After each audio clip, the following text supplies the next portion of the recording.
आइए स्टूडेंट, आज हम सीखते हैं types of crystalline solid. Crystalline solid के चार टाइप्स हैं। इसमें जो पहला टाइप है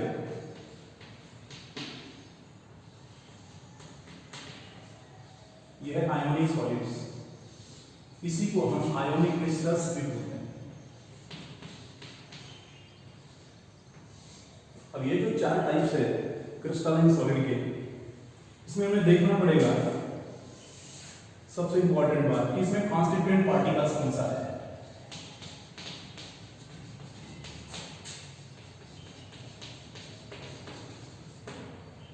इसके बाद इसमें जो इंटर पार्टिकल फोर्स है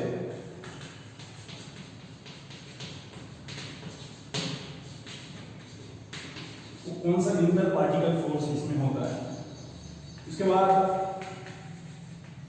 इसके हार्डनेस, इसके बाद इसका मेल्टिंग पॉइंट और इसके बाद इसकी इलेक्ट्रिकल कंडक्टिविटी।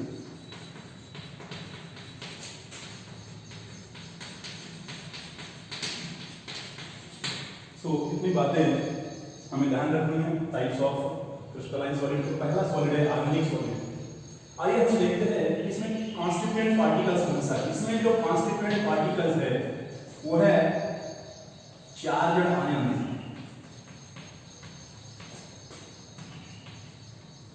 इसमें कैटायंस और एनायंस होंगे।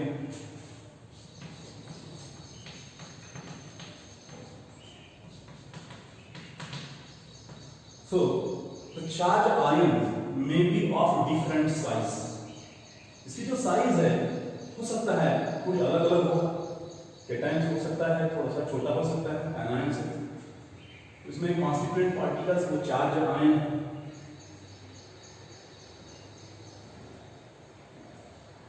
यहाँ पे each ion is linked with adjacent ion। हर एक आयन जो है उसके एडजेसेंट आयन से लिंक होगा, ठीक है, bye coulomb force. So each ion linked with adjacent ion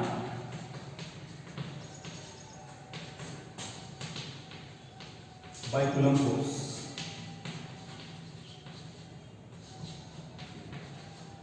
So in the other word we can say that इसमें जो आयन्स रहेंगे जैसे कैटायंस और एनायंस रहेंगे, this cations and anions are held by electrostatic force of attraction.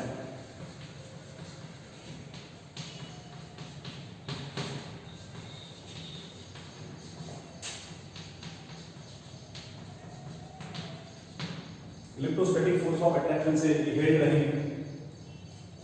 अभी अगर हमने ionic solid अगर कहा तो हमारे ध्यान में क्या क्या आ जाता है। जैसे NaCl है, ये आयोनिक सॉलिड है। KCl है, आयोनिक सॉलिड है। पोटेशियम सल्फेट है, CaF2, ये सभी एग्जांपल्स है ये आयोनिक सॉलिड के हैं। जैसा हम जानते हैं कि सोडियम क्लोराइड, इसको हम कॉमन सॉल्ट भी बोलते हैं। तो देखेंगे कि इसका स्ट्रक्चर कैसे है। इसमें देखिए कि अगर हम छोटा सा नमक लेंगे उसमें हो सकता है कि इसमें सोडियम का आयन होगा, फिर क्लोराइड आयन होगा, फिर और सोडियम आयन होगा, फिर और क्लोराइड आयन होगा, फिर और सोडियम आयन होगा। ऐसे लाखों करोड़ों हो सकते हैं।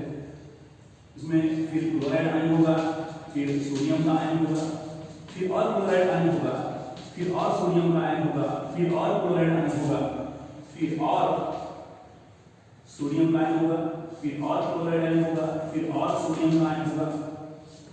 इस तरह से इसमें लाखों करोड़ों आयन हो जाएंगे। अब यहाँ पे हमने कहा था कि जैसे ये सोडियम आयन है, ये एडजेसेंट आयन से लिंक होता है। जैसे ये सोडियम आयन है, यहाँ पे ये देखो इसका एडजेसेंट आयन है क्लोरीन है, ये क्लोरीन है, ये क्लोराइड आयन है, क्लोराइड आयन इससे लिंक होगा। या फिर ये जो क्लोराइड आयन है इसके एडजेसेंट जो आयन है, जैसे इसका एडजेसेंट ये सोडियम आयन है, ये सोडियम आयन है, ये नीचे वाला सोडियम आयन है, इधर का सोडियम आयन है। तो इस प्रकार से each ion linked with adjacent ion bye coulomb force, ठीक है। इसका मतलब ऐसा है कि ये जो कैटायंस है और एनायंस है, they are held by electrostatic force of attraction. यहाँ पे दूसरी बात हम करते हैं कि that ionic solid is hard and brittle, ये हार्ड है और ब्रिटल है। Ionic solid is hard and brittle, ionic solid is hard and brittle, ये हार्ड और ब्रिटल है। आप जानते हैं कि नमक जो है वो ब्रिटल नेचर का होता है। नमक आपने सभी ने देखा है जो टेबल सॉल्ट है। इसके बाद में बात करते हैं इलेक्ट्रिकल कंडक्टिविटी। ये जो है they are the poor conductor of electricity, electricity के पुअर कंडक्टर है। अभी यहां पे लेकिन ऑन मेल्टिंग अगर आप इसको मेल्ट करते हैं तो इट बिकम कंडक्टर। अगर इसको मेल्ट करते हैं तो ये कंडक्टर बन जाता है, या इसको आप डिसॉल्व करते हैं। इसमें डिसॉल्व करेंगे आप वाटर में, अगर डिसॉल्व करेंगे तो हो सकता है कुछ आयंस जो है इसमें हो सकता है कि कुछ जो बॉन्ड है इसमें, ठीक है, आयंस के अंदर में जो कुछ बॉन्ड है वो ब्रेक हो जाएंगे और हमको फ्री आयन मिलेंगे। और फ्री आयन मिलने के कारण अब ये जो है ये कंडक्ट कर सकता है। तो आयोनिक सॉलिड ऑन मेल्टिंग और when dissolving water so they become conductor, so due to availability of free ion. अब बात करते हैं कि melting point. So ionic solid have high melting point. देखिए जैसे नमक की बात करते हैं तो नमक जो है सबसे पहले गर्म होता है लेकिन मेल्ट नहीं होता है। फिर देखेंगे हम कि अगर सोडियम क्लोराइड की बात करेंगे तो इसका मेल्टिंग पॉइंट जो है तो 800 डिग्री सेल्सियस इसके आसपास है, 801 समथिंग। तो इसका जो मेल्टिंग पॉइंट है आयोनिक सॉलिड का 600 टू 300 डिग्री सेल्सियस, मतलब मेल्टिंग पॉइंट जो है वो हाई आपको मिलेगा। ठीक, इसके बाद हम दूसरा जो सॉलिड है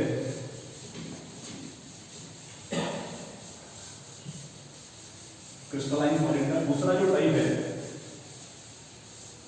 दूसरा टाइप हम कोवैलेंट नेटवर्क सॉलिड।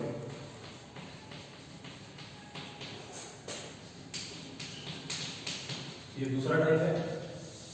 इसमें जो कॉन्स्टिट्यूएंट पार्टिकल्स रहेंगे वो कॉन्स्टिट्यूएंट पार्टिकल रहेंगे non metal atom.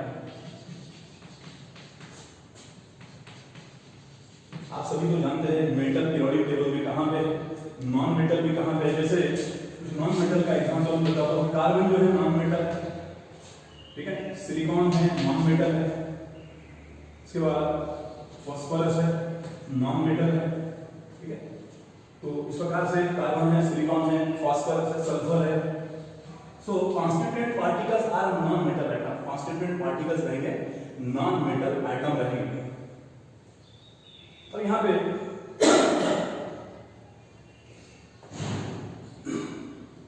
This non metal atom, ये जो नॉन मेटल एटम रहेंगे ये लिंक हो जाएंगे।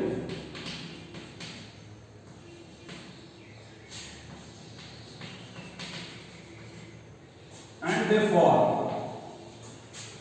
3 डायमेंशनल स्ट्रक्चर, ये 3 डायमेंशनल स्ट्रक्चर फॉर्म करेंगे and which result into joint network.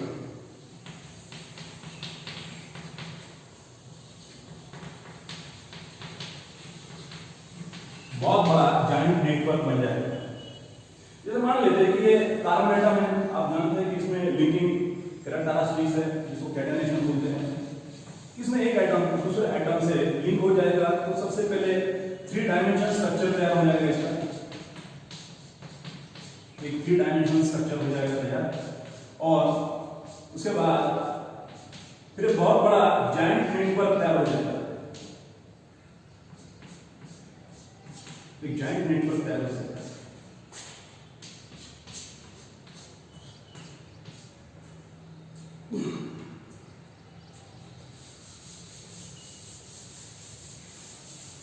इसमें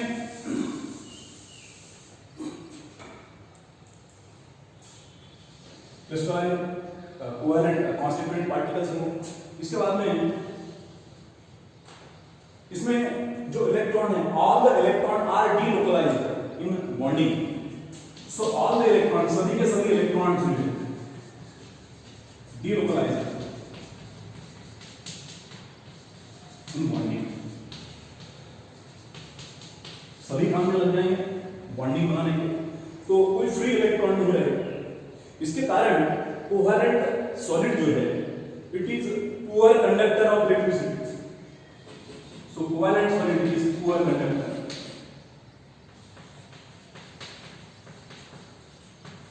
ऑफ इलेक्ट्रिसिटी, इलेक्ट्रिसिटी का पुअर कंडक्टर है। So due to strong and rigid bonding,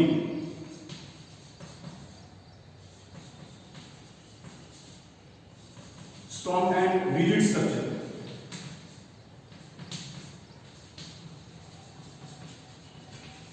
so this covalent solid are hardest material, ये hardest material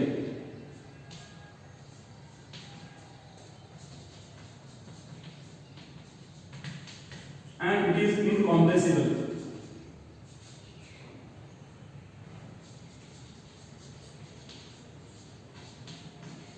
ये hardest material है और incompressible है। आप देखेंगे कि मैं इसका एग्जांपल देता हूं, जैसे डायमंड है, डायमंड इनकॉम्प्रेसिबल है, हार्डेस्ट मटेरियल है क्योंकि इसमें स्ट्रॉन्ग और रिजिड स्ट्रक्चर है, तो इसके कारण ये हार्डेस्ट मटेरियल है। दूसरी बात करते हैं हम मेल्टिंग पॉइंट की बात करेंगे। इसमें मेल्टिंग पॉइंट, इसका जो मेल्टिंग पॉइंट है हाई, मैं आपको डायमंड का मेल्टिंग पॉइंट आपको बताऊंगा। डायमंड का जो मेल्टिंग पॉइंट है यह है 3930 डिग्री सेल्सियस, इतना ज्यादा हाई मेल्टिंग पॉइंट इसका है। तो इस प्रकार से और हम एग्जांपल देख सकते हैं कोवेलेंट सॉलिड के, जैसे डायमंड है उसी प्रकार से ग्राफाइट भी है। अब ग्राफाइट की बात करते हैं तो डायमंड जो है ये हार्डेस्ट है, लेकिन ग्राफाइट है थोड़ा सॉफ्ट है, तो डिस्कस करेंगे ग्राफाइट क्यों सॉफ्ट है। ग्राफाइट जो है कुछ एक्सेप्शनल केस होते हैं, ये गुड कंडक्टर ऑफ इलेक्ट्रिसिटी है। डायमंड जो है ये डायमंड भी गुड कंडक्टर ऑफ इलेक्ट्रिसिटी है। जैसे एक्सेप्शन तो हर बात में होते हैं, जैसे मैंने कहा आपको कि कोवेलेंट नेटवर्क सॉलिड जो है ये पुअर कंडक्टर होते हैं, लेकिन इसमें दो एक्सेप्शन है। डायमंड जो है गुड कंडक्टर ऑफ इलेक्ट्रिसिटी है, ग्राफाइट जो है ये सॉफ्ट है, हार्ड नहीं है, ध्यान रखिए, लेकिन ये गुड कंडक्टर ऑफ इलेक्ट्रिसिटी है। तो और भी हम इसके एग्जांपल सीख सकते हैं, जैसे फुलरिन है, फुलरिन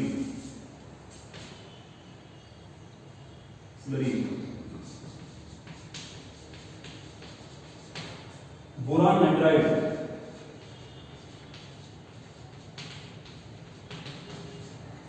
कार्बोरेंडम,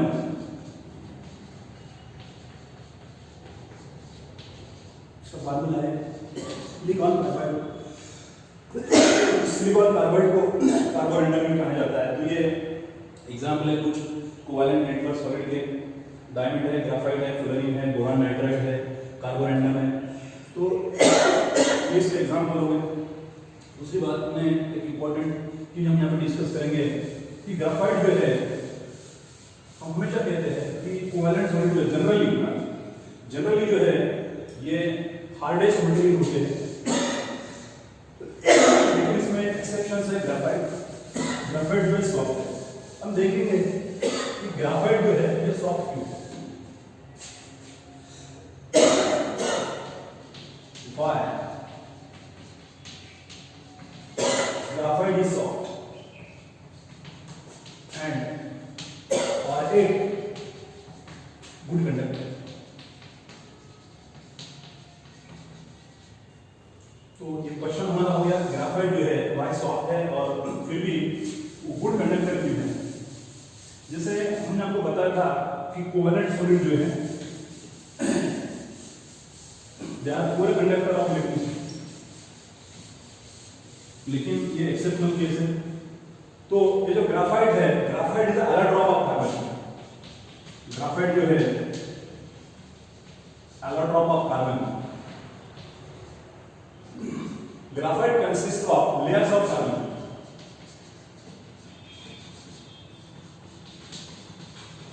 ग्राफाइट जो है कार्बन की जो हेक्सागोनल लेयर से बना है इसमें, और दैट लेयर्स ऑफ कार्बन, तो लेयर के ऊपर लेयर, लेयर के ऊपर लेयर, ये जो लेयर्स है, layers are held by, layers are linked by, ये जो लेयर्स है ये are linked by weak van der Waal forces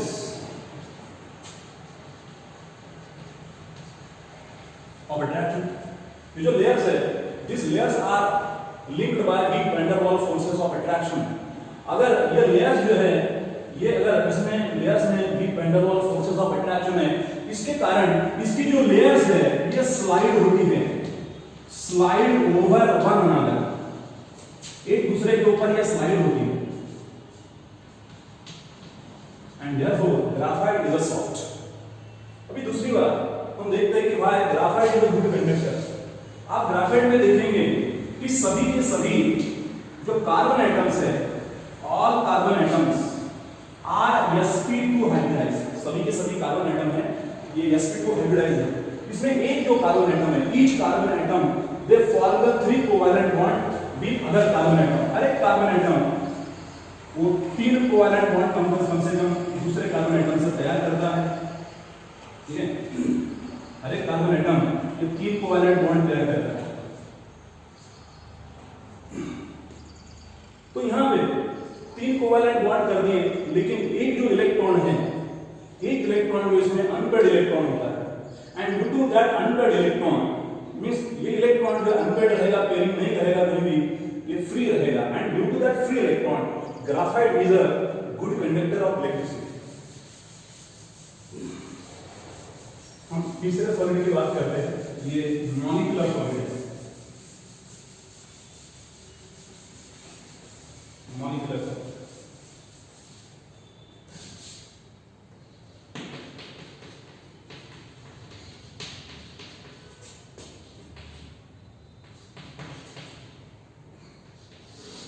अब यह मॉलिक्यूलर सॉलिड है। इस मॉलिक्यूलर सॉलिड में जो कॉन्स्टिट्यूएंट पार्टिकल्स है, so constituent particles are molecules. इसमें जो कॉन्स्टिट्यूएंट पार्टिकल्स है, constituent particles are molecules of same substance।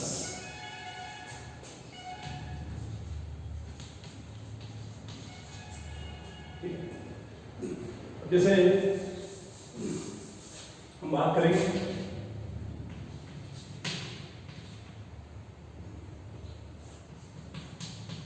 Methane है, क्लोरीन है, हाइड्रोजन है, तो मॉलिक्यूल्स है, इसमें कॉन्स्टिट्यूएंट पार्टिकल्स मॉलिक्यूल्स होता है।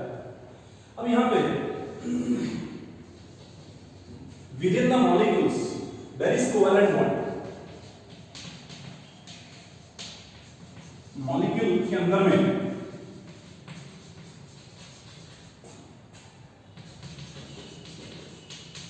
कोवैलेंट बॉन्ड होता है, ठीक है। हमने कहा था कि मॉलिक्यूलर सॉलिड में कॉन्स्टिट्यूएंट पार्टिकल जो है ये मॉलिक्यूल्स होते हैं, मॉलिक्यूल्स ऑफ सेम सब्सटेंस। जैसे मीथेन का मॉलिक्यूल हो गया, या इसमें क्लोरीन का मॉलिक्यूल हो गया, या इसमें हाइड्रोजन का मॉलिक्यूल हो गया। अब यहाँ पे ये जो मॉलिक्यूल्स है, वैसे मीथेन जो है वो रूम टेम्परेचर को गैस है, क्लोरीन भी गैस है और हाइड्रोजन भी गैस है, लेकिन इसमें जो मॉलिक्यूल्स होते हैं सॉलिडिफाइड, मॉलिक्यूल सॉलिडिफाई होते हैं, ठीक। मॉलिक्यूल सॉलिडिफाई होते हैं और सॉलिड बनाते हैं, ठीक। अब इस मॉलिक्यूलर सॉलिड में molecules are held by various intermolecular forces of attraction. Molecules are held by various intermolecular forces.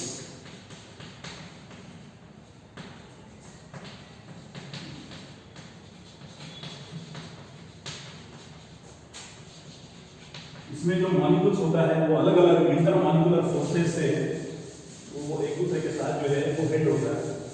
तो हम इसमें सीखेंगे कि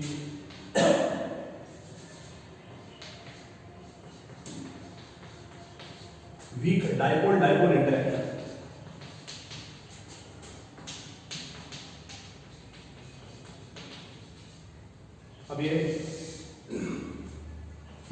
फाउंड इन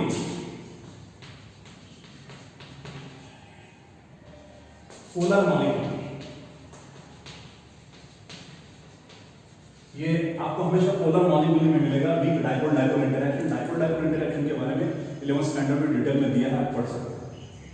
अब यहां पे जैसे HCl है, जैसे H2O है, सल्फर डाइऑक्साइड है, इस मॉलिक्यूल में ये पोलर मॉलिक्यूल है और यहां पे वीक डाइपोल डाइपोल इंटरेक्शन। तो ये जो एग्जांपल है, ये मॉलिक्यूलर सॉलिड के एग्जांपल। इस मॉलिक्यूल्स में परमानेंट डाइपोल मोमेंट होता है, परमानेंट डाइपोल मोमेंट।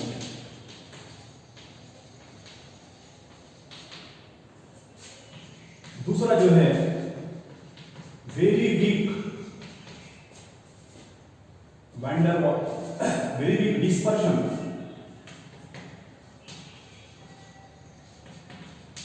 और London forces.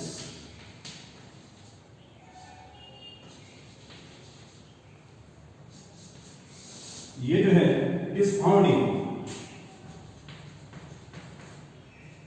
Non polar molecule,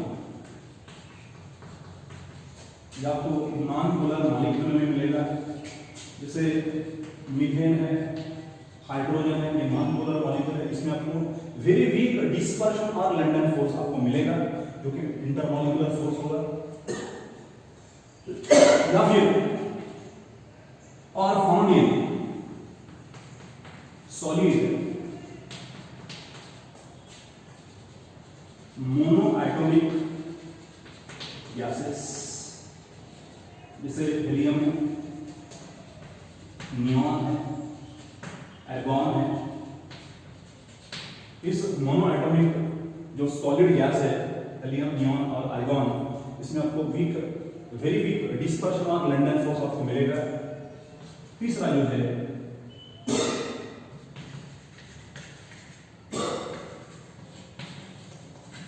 intermolecular hydrogen bonding.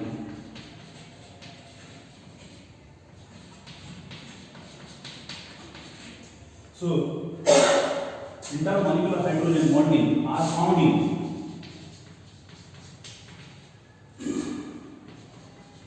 ice, ये आपको आइस में मिलेगा, HF मॉलिक्यूल में आपको मिलेगा, अमोनियम मॉलिक्यूल में आपको इंटरमॉलिक्यूलर हाइड्रोजन बॉन्डिंग। इस प्रकार से इसमें अलग अलग मतलब वेरियस इंटरमॉलिक्यूलर फोर्सेस आपको मिलेंगे। इसके बाद बात करते हैं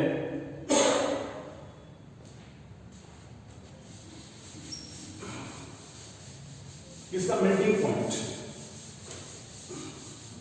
और इसके हार्डनेस की बात करते हैं। So they are usually soft, they are usually soft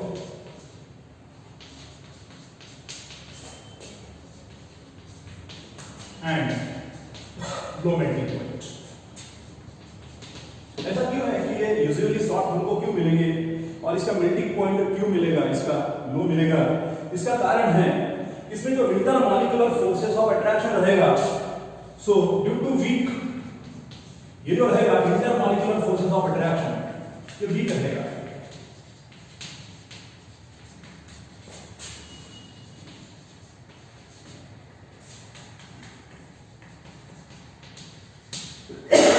दूसरी बात हम कंडक्टिविटी की करते हैं, they are poor conductor of electricity, electricity के पुअर कंडक्टर, या ये जो है ये it is behave as a insulator, insulator जैसे बिहेव करते हैं। तो इस प्रकार से ये मॉलिक्यूलर सॉलिड हो गया। इसके बाद हम देखेंगे चौथा जो सॉलिड है हमारा वो है कोवैलेंट मेटालिक सॉलिड और मेटालिक क्रिस्टल्स। इसमें जो कॉन्स्टिट्यूएंट पार्टिकल्स होता है, constituent particles are metal atom of same substance.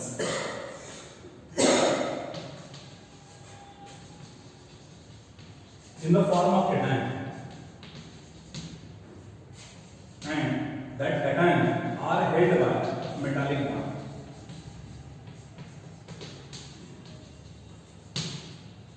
इसमें जो कॉन्स्टिट्यूएंट पार्टिकल होता है मेटल आइटम होता है इन the form of cation and the metal cation is held by metallic.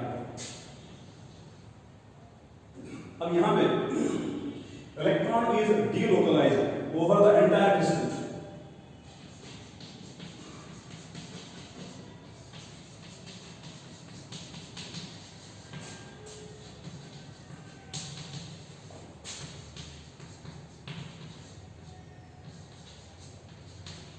Electron जो है वो घूमते रहता है over the entire crystal, living behind the positively charge cation.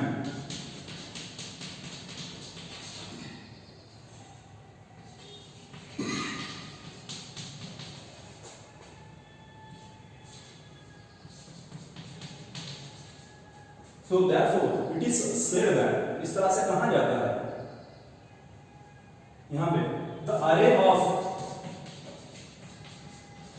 cation, ऐसे कहा जाता है कि array of cation it is surrounded by sea of electron। इसमें कहा जाता है ऐसे स्ट्रक्चर को, ये जो स्ट्रक्चर मतलब अरे ऑफ कैटायन जो है is surrounded by sea of electron. इसका मतलब हम समझेंगे कि यहाँ पे मान लीजिए कि आपको मेटालिक सॉलिड है तो कुछ एग्जांपल आ जाता है, जैसे आयरन है, जैसे सिल्वर है, गोल्ड है, कॉपर है ना, सोडियम है, पोटेशियम भी मेटल है, सोडियम मेटल है ना, जैसे मैग्नीशियम मेटल है, बहुत सारे हमको मेटालिक सॉलिड के एग्जांपल हम लिख सकते हैं। अब मान लीजिए जैसे आयरन जो है, आप जानते हैं कि आयरन जो है, आयरन में अगर 2 इलेक्ट्रॉन यूज किए तो कैटायन तैयार करेगा। अब इसमें हो सकता है कि जैसे आयरन का कैटायन है, ये दूसरा कैटायन है, ये आयरन का तीसरा कैटायन है, और ऐसे इनके लाखों कैटायन होंगे। एक छोटा अगर आप पीस लेंगे आयरन का, एक छोटा टुकड़ा लेंगे, उसमें लाखों करोड़ों इसमें होंगे। तो जैसे आयरन के इसमें कैटायन होंगे,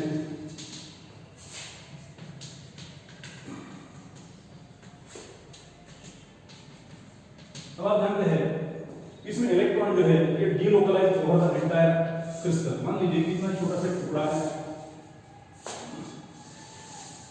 ठीक है, ये इलेक्ट्रॉन डीलोकलाइज होंगे ओवर द एंटायर क्रिस्टल इस तरह से। इसमें करोड़ों आपको इलेक्ट्रॉन आपको मिल जाएंगे। तो इट इज डिस्क्राइब्ड एज, हम इसको डिस्क्राइब कर सकते हैं कि यहां पे जो मेटल कैटायन है it is surrounded by sea of electron. इलेक्ट्रॉनों का समंदर, इलेक्ट्रॉन के समंदर में जैसे घिरे हुए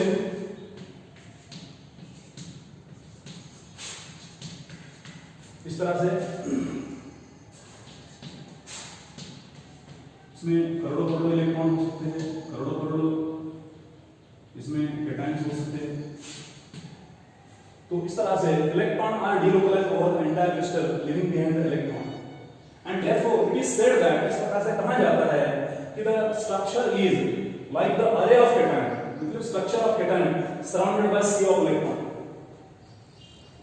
यहां पे मेटालिक सॉलिड जो है इसमें हम मेटालिक बॉन्ड क्या है सीखेंगे, metallic bond.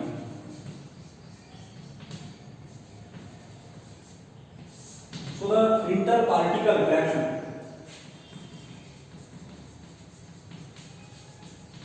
interparticle attraction between the metal cation and valence electron। ये जो वैलेंस इलेक्ट्रॉन रहेंगे और मेटल कैटायन रहेगा, इसमें जो इंटरपार्टिकल अट्रैक्शन रहेगा उसी को हम मेटालिक बॉन्ड कह सकते हैं। अब अगर कोई सॉलिड अगर मेटालिक सॉलिड है तो इस मेटालिक सॉलिड में कुछ कैरेक्टरिस्टिक्स प्रॉपर्टीज भी हो सकते हैं। तो कैरेक्टरिस्टिक्स प्रॉपर्टीज,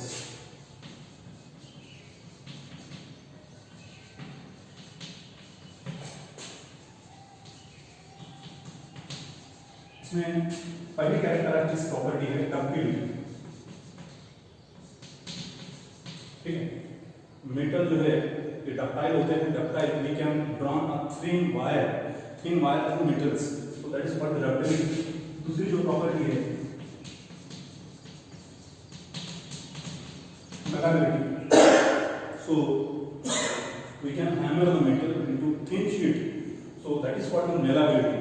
इसमें thin sheet हम बना सकते हैं मेटल्स के शीट आपको काम में आते हैं, अलग अलग काम में आते हैं मेटल्स के शीट। जैसे आयरन के शीट जो है वो घर के ऊपर में कुछ लोग बिछाते हैं। इसके बाद में metallic solid are good conductor of heat and electricity की गुड कंडक्टर। तो इस प्रकार से ये चारों टाइप्स ऑफ क्रिस्टलाइन सॉलिड हैं हमने सीखा। ठीक है, तो आज का जो टॉपिक है यहीं तक खत्म करते हैं। तो आप एक बार ध्यान से इसको पढ़ें और देखें।